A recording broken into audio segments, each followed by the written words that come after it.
इतना भी इंस्टाग्राम पे रील बनाता उ केहू ना केहू के बेटी बहन नहीं है उ तो रील बनाता सबके गलत हो सब लोग गलत हो गइल। केहू के बेटी बहन हमारा तो बेटी बहन ना बनावली सन। हमारा घर के ना कोई बहन बना तारा घर के जन बहन बनावती सन।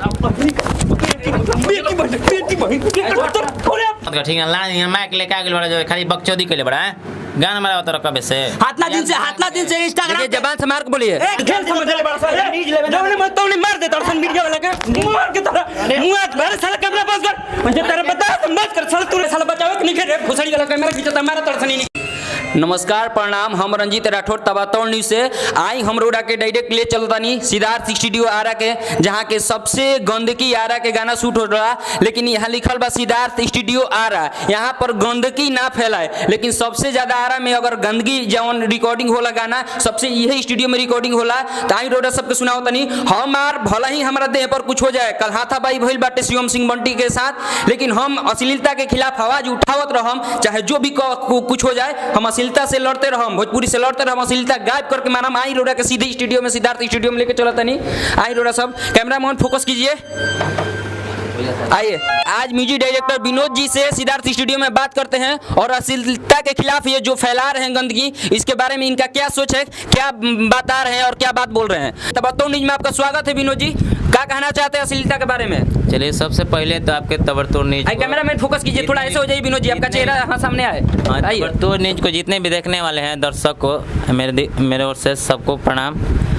आपको सबसे पहले आपको हम कहना चाहेंगे कि आपको कैसे पता है कि हम अश्लीलता गाना रिकॉर्ड करते हैं? आपका स्टूडियो का हम क्यों नहीं, यहाँ पर हम पता कि सबसे ज्यादा कहाँ पर गाना अश्लील रिकॉर्डिंग होता है तो आपके स्टूडियो से ही होता है। कोई गाना बताइए हमको कि आप कौन गाना सुने हैं तब आए हैं। कौन गाना है मेरा बताइए, कौन अश्लीलता गाना है? आपके ही स्टूडियो से गाना रिकॉर्डिंग हुआ है जो कि देवरा धोनी चटना बा, उसी के ट्रैक पर बा, समझ गई नहीं रोड एकदम भोजपुरी में समझाते थे रोड ओकरे ट्रैक पर बा। रोड़ा स्टूडियो के एगो कलाकार बा कौन तो जिद्दी चंदन करके देवरा मजा मरले बा, देवरा लहंगा लसरले बा, का कइले बा सब का गाना हटे। देवरा कैसन मजा मारल चाहता ही हमको बताइए। मजा मरले बा मतलब उसमें आपको गलती का दिख गया? गलती का देखिए, देख लीजिए आप लोग भोजपुरी श्रोता, देखिए इनका क्या सोच है, क्या विचार है, क्या गलती। देवरा माजा मर ले देवरा सुनिए। अच्छा एक मिनट बताइए, देवरा माजा कैसा मारना चाह रहा है ये बताइए हमको। देवरा कैसन माजा मर ले बा, कैसन माजा मारे के चाहता हूँ? अरे कैसन माजा मारे के चाहता वो तो हम लोग के बताओ देने। सबसे पहले जो हम गाना के बात करते हैं ढोनी चटना वाला, और वो सब जे भी न्यूज वाला के सुनते मेन वही टॉपिक लेके आओ तनी जा, और उसमें क्या हो गया बताई। पहल का नंबर की देखिए हमारे गाना पहले हमारे एगो प्रिय मित्र बान राइटर जी PK जी गाना के लिख ले, और वह सब उनका के इतना टॉर्चर करनी जा कि मर के कगार पर ऐसा गंभीर हाल हो गया बा। हम क्या बताई ओकर जिम्मेवारी के बा बताई? रुआ सब नहीं जाता के बा के भुगतान करी? रुआ सब में फिर हमारा कहते नहीं मान ली मोटिवेट करते, मान ली हमारा कुछ हो जाता ये सब का ये सब लगा कर बोल रहे हैं कि अश्लील नहीं है। कौन अश्लील नहीं है? एक मिनट आप बात कर रहे हैं अश्लीलता की, ठीक? तो आप मदन राय, गोपाल राय, भरत शर्मा, विष्णु ओझा ये सब भी कलाकार हैं, उनके भी आज भी गाने आ रहे हैं। आप कितने बार प्रमोट करने गए हैं, कितने बार? और बताते हैं और एक बात, अश्लील गाने पर आपको बहुत अश्लील का बुखार चढ़ा हुआ है ना। पवन सिंह, रितेश पांडे और बाकी जितने भी बहुत सारे स्टार हैं, हम किनका नाम ले देखिए। अब आपको हम लिस्ट गिनवाते हैं, आप बहुत तेज बनते हैं ना, आपको समझाते हैं। गिनवाइए। पवन सिंह के पास एक बार भी माइक लेकर सटाइएगा नहीं, बिकॉज आप में उतना हिम्मत नहीं है, आप में उतना गट्स नहीं। हम नहीं हम डरते नहीं है, हम अश्लीलता से लड़ते हैं और लड़ते रहेंगे चाहे रंजीत राठौर के कुछ भी हो जाए। रंजीत राठौर जी सुनिए एक मिनट, जो भी हो आपका नाम जो भी हो, एक सेकंड। पहला बात अब बताइए, पवन सिंह का गाना सुने है ना, बड़ा चोलिया में होता गुदगुदी राजा, ठीक? हाँ, रितेश पांडे का ये गाना तहर मोट हमार छोट बात दुखाता जीजा, लहंगा में गिर गई विकेट जो बन साला कैच हो गई, सब रितेश पांडे के आपको गाने, पवन सिंह के गाने गिनवा रहे हैं, ठीक? चोलिए में अटकल परान। सबसे पहले बात साला चोली में परान कैसे अटके, कैसे परान अटकेगा? अरे पहले के बात छोड़िए, कैसे परान अटकेगा ना? पहले क्या होता है, कितना दिन का गाना है, मुश्किल पहले के बात छोड़िए ना, कहे नहीं पहले का हर गाना में आपको नहीं। अच्छा वो तो परान अटका है, वो चलिए वो तो एक पर्दा में है कोई कौन सा देवर में चोली में परान अटकता है जी? अरे तो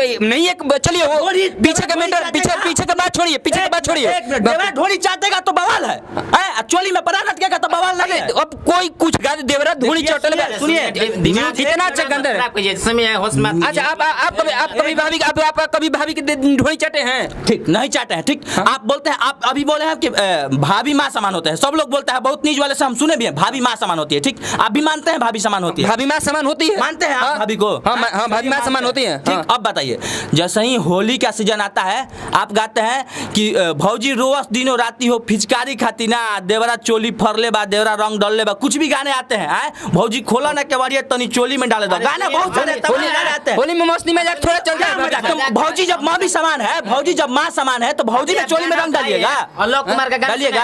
हाँ, आलोक कुमार से बहुत सारे जो आलोक कुमार का गाना सुने, इतना कैमरामैन फोकस कीजिए, कौन सा गाना? इतना बढ़िया गाना बहुत आता सारे है, प्यारे पे गाना आता है, चाहे 5,000 से ऊपर गाने कोई भी गाना आता है काहे प्रमोट नहीं करते हैं, चाहे माया पे गाना आ रहा है, चाहे हम करते हैं, प्रमोट करते हैं। कहाँ प्रमोट करते हैं सर? ये गाना सुने हैं? कौन सा गाना? अरे नजरिए के पता हुई, इस गाना पे काहे नहीं आपके हैं? सुनने नहीं किया, मोहब्बत क्या चीज के हो, कितना बढ़िया सुनिए, गाना है। आप अब रीजन बताते हैं, आप सुने इसलिए नहीं है कोई क्योंकि न्यूज वाला गया उनके पास, गाना बहुत अच्छा है पर आपके पास काहे नहीं पहुंचा? अरे बहुत अश्लील सारा नहीं गाना, था, कितना ठीक गाना, ना? कोई भी जहाँ तक आप बात कहते हैं रील बनाने के, सर सब देखिए, इसे आप बोल रहे हैं कि रील बनाने वाला सब लोग अपना रोटी सेक रहा है, आपके हिसाब से रील बनाने वाला भी अपना रोटी सेक रहा है। एक मिनट आप बोलिएगा, हम बोलने देंगे, आपको मौका देंगे। अच्छा बताइए, देवरा ढोणी चटना बा, ऐसे अश्लील गाना, ऐसे गंदगी गाना कब तक आते रहेंगे? देखिए, ऐसे गाने अगर नहीं आए, ऐसे गाने नहीं आए तो आप हमारे सामने जो सटाए हैं ना, क्या नाम है, टीएनबी, जो भी है टीएनबी लेके घूम रहे हैं ना, वो अपना ही घूमिएगा। हाँ, ताबड़तोड़ न्यूज़ जो भी है, आप घर में बैठ के कहीं आराम करते होते, ठीक ना?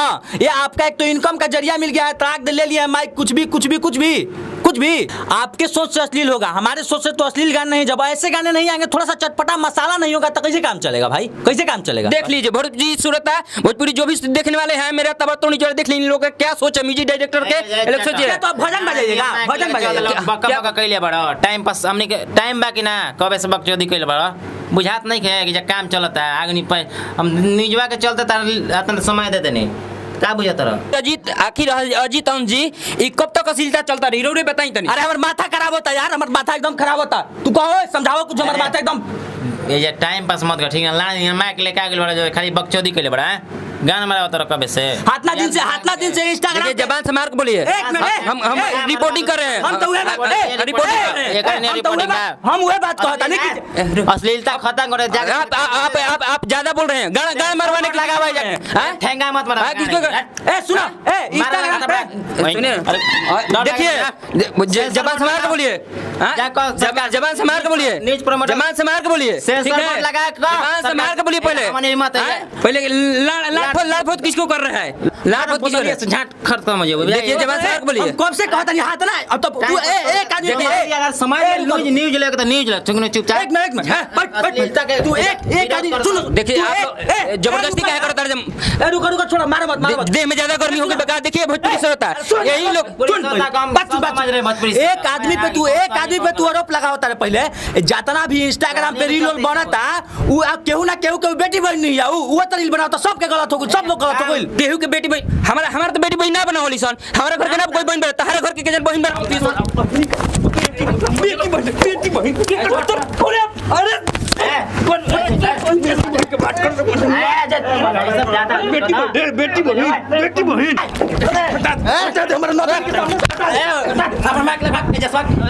मार दे, खेल समझ ले बड़ा सा, जब मैं तो नहीं मार देता और मीडिया वाला के मार के तरह मुंह मेरे साला कैमरा बंद कर, मुझे तेरा बता बंद कर, साला तूने साला बचाओ कि नहीं? घुसड़ी वाला कैमरा खींचता, मारा तड़सनी।